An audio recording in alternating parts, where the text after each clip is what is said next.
What is up, my hollers? Whoopaglader here, and today is the start of my Chucky retrospects slash reviews.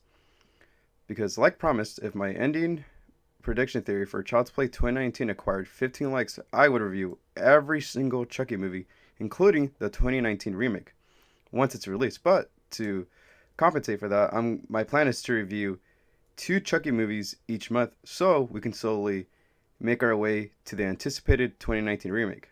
After the 2019 remake is released, I want to rank every single movie from worst to best, but in my opinion. Also, if you like this review and want to see more, leave suggestions in the comments below so I could review in the future. Well guys, let's move on with the video, and oh yeah, warning, spoilers. The film begins with Charles Lee Ray, the infamous Lakeshore Strangler. It's crazy because as a kid, I always missed the first 20 to 25 minutes of the film. I always walked in on the scene where Andy is about to go to bed and Aunt Maggie is by herself reading. So when I revisited the film to watch from the beginning to end, I was blown away and thrown off when the film opened with the chase scene. I kept questioning the purpose of the opening scene and who are these characters? That's one thing I love about this movie, the opening and how straightforward it is, just like the rest of the film. Charles Lee Ray attempts to flee the scene, but thanks to his getaway driver, Eddie Caputo, he is left behind. Charles is furious, which is done really well by Brad Dourif, whose birthday was a couple days ago. Happy late birthday, Brad. His performance is done really well. It shows the character in desperate fear and anger because of betrayal. He gets shot by our hero of the film, Detective Michael Norris, and chases him into a toy store. This is where we are introduced to the good guys. Literally, the first shot of them is seen by Mike Norris. He pauses for a second, which is perfect because for those who are afraid of Chucky, it shows how they can easily just catch you off guard. Skip the running around the toy store. Charles decides he needs a new body, and of course, he uses what's in front of him, the good guy doll. He does his iconic chant, and it becomes one with the good guy. I'm so surprised that Mike Norris survived that explosion during the chant with the whole electricity. Like, that's just crazy. But yeah, that opening is one of the most underrated openings in horror movie history. That's why it deserved to be analyzed a bit because of its ominous atmosphere that's accomplished due to its great cinematography and score. Continue the film, we get introduced to Andy and his mother, Karen.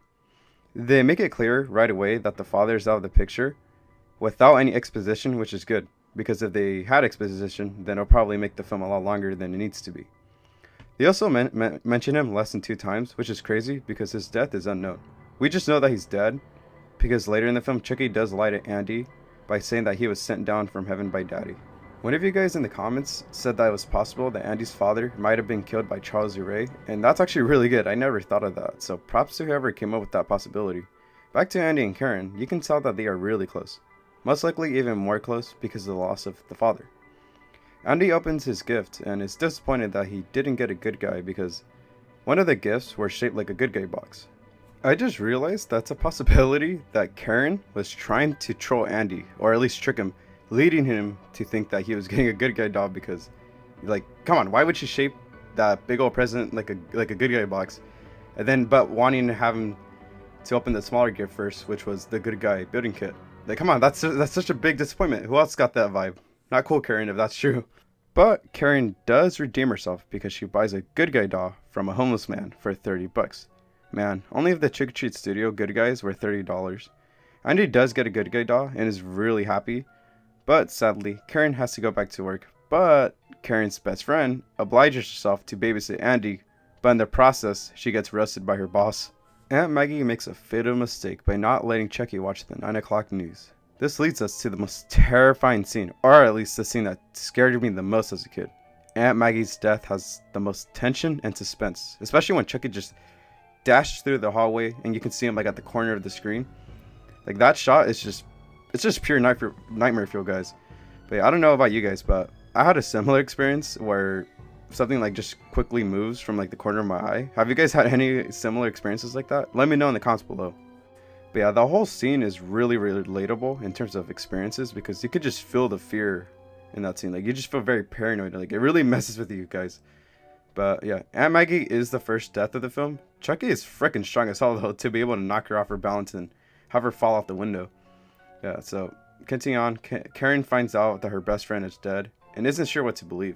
This is where that subplot some people hate starts to come in. That subplot being that everyone thinks Andy is crazy and that he might even be the killer, and that he's just blaming everything on his doll, Chucky. In my opinion, it's not a subplot, it just helps the story proceed and exposes Chucky being alive, because Karen uses her mom instinct and decides to question if her son really is crazy.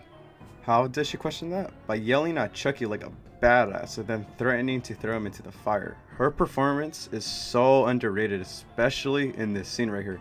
Like, damn, Catherine Hicks, you should have won an Oscar. This is when we see Chucky turn into psychopath Chucky for the very first time. It only took a little over 40 minutes of the movie's runtime. Now, Karen knows Chucky is alive and tries to find him by going to the most dangerous part of town. The search scene feels a little bit slow, but it's needed. But it also feels really odd because it just drains your energy and makes you feel tired. I know, weird, but Karen gets lucky by finding the same homeless man who sold her the doll. A ugly scene happens because the homeless man almost rapes Karen, but Detective Mike Norris comes to the rescue and knee kicks the homeless man in the balls, so serves him right. He scares the rest of the hobos and gets something out of the homeless man. He discovers that the doll that was sold to Karen is the same one that Charles Lee Ray possessed. Mike Norris is in denial that Chucky is alive, but he soon finds out that Karen and Andy aren't crazy when we get the fun, hectic action sequence with Chucky and Mike Norris driving like crazy, almost like Mad Max.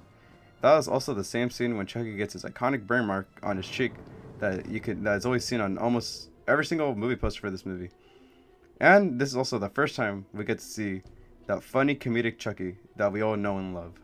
Skip to the Dr. Death scene. We find out that the longer Chucky stays in the doll, the more human he becomes. So now this movie is a bit of a body horror, which I love, because if you guys don't know me, I love body horror.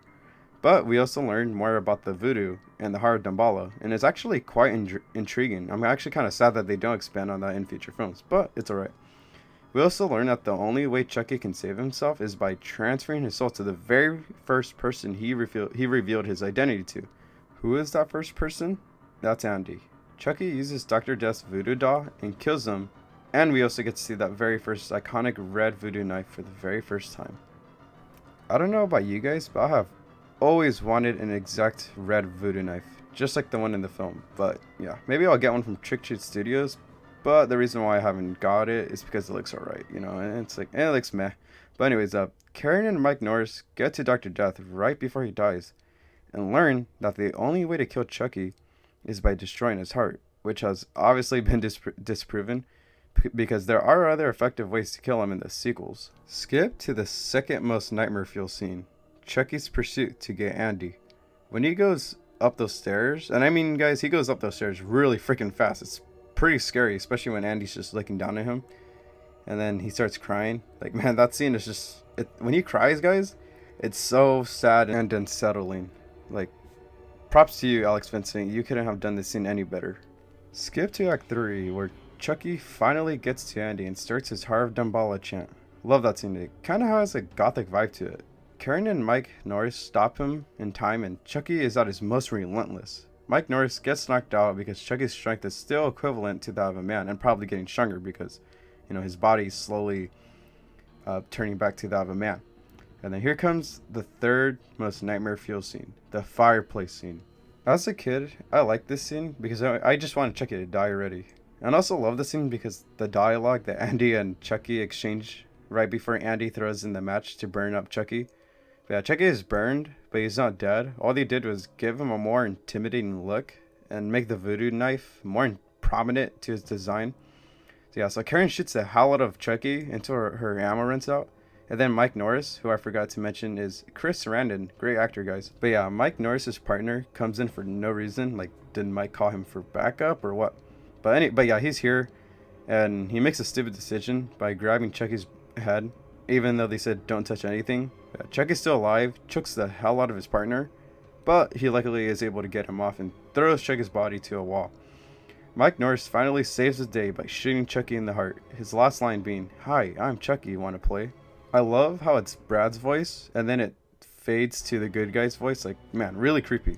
But yeah, they leave, for a hospital, and Andy is a bit sad. His friend to the end was never truly good but bad. And the last shot of the movie ends with Andy's face right before the door closes. The score for the end credits play, and man is it great. It's just so iconic. It's a mix of creepy and friendly at the same time, and still hope to hear it again in a future film. Overall, I love this movie, and I think it's a classic and a perfect debut for Chucky. I think it's even better than most of the Friday the 13th and Nightmare on Elm Street films, but that's just my opinion. But the reason I brought this up and why I was comparing it to those other franchises is because some people think Child's Play doesn't hold up and Chucky is barely even an icon of horror. I disagree because when I think of the icons, he is definitely in my top 5, but everyone thinks differently, so I can respect that. If I had to rate this film, I give it an almost perfect score of 9.5 out of 10 because it's a unique film and its flaws are very minor. Plus, the acting is really good and underrated for an 80s slasher, especially when compared to Friday the 13th, because the real Child's Play is the acting in Friday the 13th. Also, the writing is really good in Child's Play. The dialogue isn't cringe and doesn't make the characters sound dumb. To add, the story is unique because usually, when there is a supernatural evil doll, it's usually a demon or something inhuman. This movie doesn't do that and instead shows the evil side of humans with too much power, which I love. It's a great simple premise. Well guys, I hope you enjoyed my retrospect / review of Child's Play 1988. Let me know what your favorite scene is in this movie, and thank you guys for watching, and I'll see you in the next one.